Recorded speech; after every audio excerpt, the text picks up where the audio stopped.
જય Hind. Gujarati study and education ચેનલમાં તમારા દરેક મિત્રોનું હાર્દિક સ્વાગત છે. તો મિત્રો, આજે આપણે વિડીયોમાં જોવાના છીએ કે ધોરણ નવથી 12ની મિત્રો દ્વિતીય વાર્ષિક પરીક્ષા એટલે કે પ્રિલિમિનરી પરીક્ષા મિત્રો 2026 ચાલુ થઈ ગઈ છે અને એના માટે અલગ અલગ જિલ્લાઓની અંદર અલગ અલગ તારીખે અલગ અલગ વિષયના પેપર લેવાઈ રહ્યા છે. તો આજે આપણે વાવ-થરાદ શાળા વિકાસ સંકુલ વાવ-થરાદનું મિત્રો પ્રિલિમિનરી પરીક્ષા 2026 ધોરણ 12 વિષય ઇતિહાસનું એટલે કે તારીખ 20/1/2026 એટલે કે આજનું પેપર છે. વાર મંગળવાર છે. 100 ગુણ છે અને 3 કલાકનો સમય આપવામાં આવે છે. તો મિત્રો, આ પેપર તમારી સમક્ષ મૂકવાનો પ્રયત્ન કરીએ છીએ કે જે કોઈ જિલ્લામાં ઇતિહાસ વિષયનું ધોરણ 12નું પેપર બાકી હોય તો એમને પરીક્ષાની પૂર્વ તૈયારી રૂપે ઘણી મદદ મળી શકે. તો આપણે શરૂઆત કરીએ છીએ. વિભાગ એ અને બીનું સંપૂર્ણ સોલ્યુશન જોવાના છીએ. તો વિડીયો પૂરેપૂરો જોજો અને બાકીના પ્રશ્નો તમને પરીક્ષામાં કેવા પ્રશ્નો પૂછાશે એના માટે મદદ થઈ શકશે. તો જોઈએ આપણે વિભાગ એ અને બી સંપૂર્ણ સોલ્યુશનમાં જોઈએ. પહેલો વિભાગ એમાં આપ્યું છે કે 1 થી 20 સુધીના પ્રશ્નો વિકલ્પોમાંથી યોગ્ય વિકલ્પ પસંદ કરી જવાબ આપવાનો છે. પ્રત્યેકને 1 ગુણ છે. પ્રશ્ન 1 છે કે કયા શાસકોના સિક્કામાં દામ અને રૂપિયા પ્રચલિત હતા? 4 ઓપ્શન છે. મુગલ બાદશાહ, રાજપૂત શાસકો, બ્રિટિશરો કે શીખ શાસકો. જવાબ આવશે ઓપ્શન એ મુગલ બાદશાહ. ઓપ્શન એ જવાબ. એના પછી પ્રશ્ન છે કે ભારતનો બંધારણીય ઇતિહાસ ગ્રંથના લેખક કોણ છે? આર.સી. મજમુદાર, એસ.એન. સેન, એ.બી. ગીત કે રમણલાલ ધારૈયા. જવાબ આવશે ઓપ્શન ડી રમણલાલ ધારૈયા જવાબ આવશે. ત્યારબાદ પ્રશ્ન મિત્રો આગળ જોઈએ કે મરાઠી સત્તામાં સર્વપ્રથમ પેશવા કોણ હતા? શાહુ, બાલાજીરાવ બાજીરાવ, બાજીરાવ પ્રથમ કે બાલાજી વિશ્વનાથ. જવાબ આવશે option D Balaji Vishwanath. Option D જવાબ. શીખ રાજ્યનું વિલીનીકરણ કોણે કર્યું? કરઝન, ડેલહાઉસી, ક્લાઇવ કે વેલેસ્લી. તો શીખ રાજ્યનું વિલીનીકરણ કર્યું છે option B Dalhousie. Option B જવાબ. ભારતમાં રહેલો ફ્રાન્સનો કયો ગવર્નર ખૂબ શક્તિશાળી હતો? આલ્મેડા, ક્લાઇવ, કરઝન કે જનરલ ડ્યુપ્લે. જવાબ આવશે option D general Dupleix. Option D જવાબ. ફોર્ટ વિલિયમ્સ તરીકે ઓળખાતો કિલ્લો આજે કયા નામથી ઓળખાય છે? ચેન્નાઈ, મુંબઈ, કલકત્તા કે દિલ્હી. જવાબ આવશે મિત્રો ઓપ્શન સી કલકત્તા નામે આજે ઓળખાય છે. ઓપ્શન સી જવાબ. જોઈએ પ્રશ્ન આપણે આગળ કે રેગ્યુલેટિંગ એક્ટ ક્યારે પસાર કરવામાં આવ્યો હતો? તો ઈસવીસન 1770, 1773, 1771 કે 1772. તો જવાબ આવશે રેગ્યુલેટિંગ એક્ટ એ ઈસવીસન 1773માં પસાર કરવામાં. જવાબ આવશે ઓપ્શન બી જવાબ બનશે. પ્રશ્ન આપણે આગળ જોઈએ કે ભારતમાં ન્યાયતંત્રની શરૂઆત કોણે કરી હતી? કોર્નવાલિસ, ક્લાઇવ, લોર્ડ કર્ઝન કે વોરન હેસ્ટિંગ. જવાબ આવશે option D Warren Hastings. Option D જવાબ. ઈસવીસન 1857ના સંગ્રામની શરૂઆત ક્યાં થઈ હતી? દિલ્હી, કાનપુર, મેરઠ કે મુંબઈ. જવાબ આવશે ઓપ્શન સી મેરઠની અંદર. કયા ગવર્નર જનરલ ઇનામ કમિશન નિમી જમીનદારોની જમીનો જપ્ત કરી હતી? ડેલહાઉસી, વેલેસ્લી, બેન્ટિંગ કે હેસ્ટિંગ. જવાબ આવશે ઓપ્શન એ ડેલહાઉસી. ઓપ્શનની જવાબ આવશે ડેલહાઉસી. પ્રશ્ન આપણે આગળ જોઈએ કે કલકત્તામાં પહેલી મિલ ક્યારે શરૂ થઈ હતી? તો ઈસવીસન 1819, ઈસવીસન 1828, ઈસવીસન 1818, ઈસવીસન 1838. જવાબ આવશે કલકત્તામાં પહેલી મિલ ઈસવીસન 1818ની અંદર શરૂ થઈ. જવાબ આવશે ઓપ્શન સી જવાબ બનશે. પ્રશ્ન આપણે આગળ જોઈએ કે દુષ્કાળ નીતિના ઘડવૈયા તરીકે કોણ જાણીતા થયા હતા? Viceroy canning, viceroy Litton, Wellesley કે ડેલહાઉસી. તો મિત્રો જવાબ આવશે દુષ્કાળ નીતિના ઘડવૈયા તરીકે વાઇસરોય લિટન એ જાણીતા થયા હતા. ઓપ્શન બી જવાબ બનશે. રાજારામ મોહન રાયનું અવસાન ઈસવીસન 1833માં ઇંગ્લેન્ડમાં ક્યાં થયું હતું? ટોક્યો, ન્યુયોર્ક, બ્રિસ્ટોલ કે હિલીબરી. જવાબ આવશે મિત્રો ઓપ્શન સી બ્રિસ્ટોલ. શું આવશે? બ્રિસ્ટોલ. પ્રશ્ન આપણે આગળ જોઈએ કે આર્ય સમાજની સ્થાપના કોણે કરી હતી? તો રામકૃષ્ણ પરમહંસ, સ્વામી વિવેકાનંદ, રાજારામ મોહન રાય કે સ્વામી દયાનંદ સરસ્વતી. જવાબ આવશે option D Swami Dayanand Saraswati. Option D જવાબ આવશે.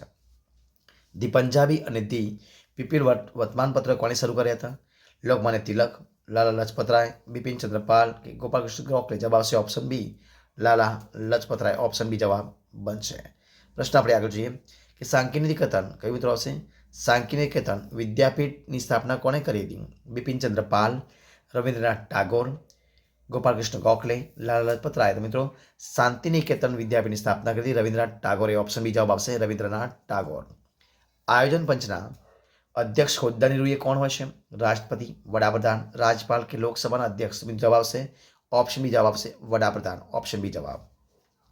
સ્પેસ એપ્લિકેશન સેન્ટર ક્યાં આવેલું છે? બેંગ્લોર, દિલ્હી, અમદાવાદ કે થુમ્બા? જવાબ આવશે ઓપ્શન સી અમદાવાદની અંદર. પ્રશ્ન મિત્રો આપણે આગળ જોઈએ કે આફ્રિકાનું માટેનું સૂત્ર કોણે આફ્રિકામાં ગુંજતું કર્યું છે? Nelson Mandela, doctor Sukarno, Wilmot Blyden, marshal Tito? જવાબ આવશે ઓપ્શન સી વિલ્માર્ટ બ્લાઇડન. ચીન અને ભારત વચ્ચે પંચશીલના કરાર ક્યાં થયા હતા? ઈસવીસન 1852, ઈસવીસન 1953, ઈસવીસન 1954 કે ઈસવીસન 1955? જવાબ બનશે ઓપ્શન સી ઈસવીસન 1954 ની અંદર. ઓપ્શન સી જવાબ બનશે. જો મિત્રો આપણે વિભાગ બી પણ જોઈ લઈએ તો જોઈએ વિભાગ બી ની અંદર મિત્રો તમારી સમક્ષ પ્રશ્નો આપ્યા છે કે 21 થી 30 સુધીના પ્રશ્નોના 1-2 વાક્યમાં ઉત્તર આપવાના છે. પ્રત્યેકનો 1 ગુણ છે. તો જોઈએ આપણે કે ભારતમાં ઈસવીસન 1857ના મહાવિદ્રોહ પછી કયા શાસનનો પ્રારંભ થયો હતો? તો બ્રિટિશ તાજ રાણી વિક્ટોરિયાના શાસનનો પ્રારંભ શરૂ થયો હતો. જવાબ શું આવશે? બ્રિટિશ તાજ એટલે કે રાણી વિક્ટોરિયાના શાસનનો પ્રારંભ થયો હતો. મૈસૂર કોના નેતૃત્વમાં સૌથી શક્તિશાળી રાજ્ય હતું? તો હૈદર અલી અને ટીપુ સુલતાન. શું આવશે?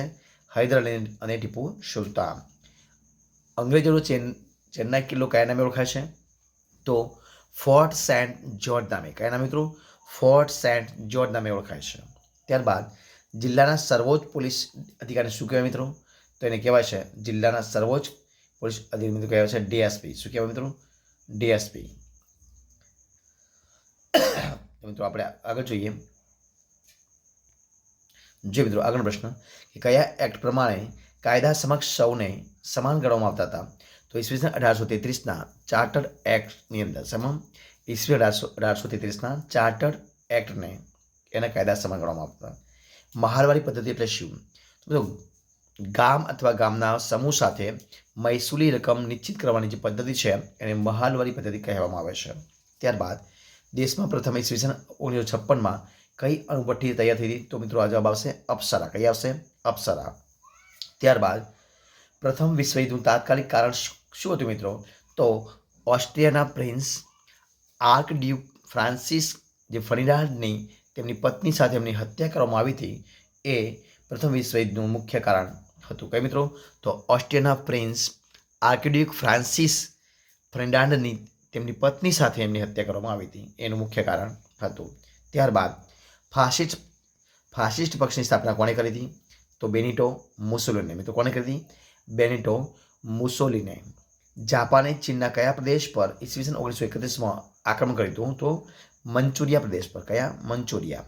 વિભાગ સી જોઈએ મિત્રો તો એના પ્રશ્નો જોઈ લઈએ આપણે. પ્રત્યેકના 2 ગુણ છે કે રેગ્યુલેટિંગ એક્ટ વિશે તમારી માહિતી આપવાની હતી. દ્વિમુખી શાસનની પદ્ધતિ એટલે શું માહિતી આપવાની હતી.